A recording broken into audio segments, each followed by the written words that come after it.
Need to reset your Acer TravelMate P4. This walkthrough covers the complete factory reset process for a clean Windows installation. So this should hopefully be a pretty straightforward process, guys, and without further ado, let's go ahead and jump right into it.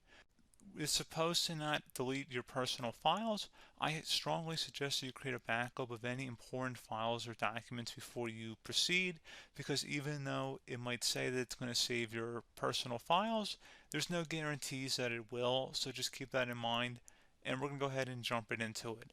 So we're going to go ahead and start by right-clicking on the Windows Start menu, and we're going to select the settings.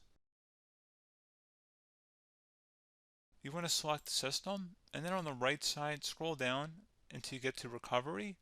Reset Advanced Startup Previous Version of Windows. Go ahead and open that up. So we're going to start by going underneath Recovery Options, reset this PC, choose to keep or remove your personal files, then reinstall Windows. Go ahead and select Reset PC.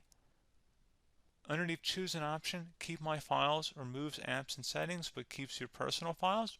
Now, like I said, there's no guarantee, but you still want to create a backup, but we are going to select that for today's tutorial here.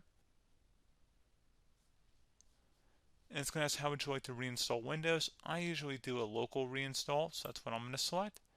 And current settings is going to reinstall Windows from this device, and then we're going to select next again. This shouldn't take too long here, guys. And resetting will change settings back to their default, keep personal files, reinstall Windows from this device, remove all apps and programs, and you can also view what apps will be removed. This will take some time and your PC will restart. These are the apps that will be removed, so take note of that. So you're definitely going to have to reinstall some stuff once it's done. So it looks like I accidentally closed out of there, so I'm just going to go back to exactly where we were. And we're just going to go ahead and proceed with the reset here and select reset.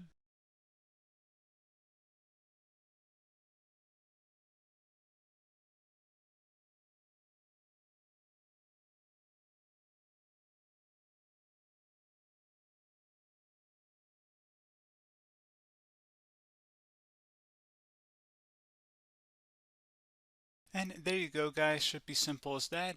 Go ahead and reinstall any of the applications that were removed. You can see a list of them by clicking on the link that's going to be on our desktop here. And that's pretty much it, guys. So as always, thank you for watching this brief tutorial. Do hope I was able to help you out, and I do look forward to catching you all in the next tutorial. Goodbye.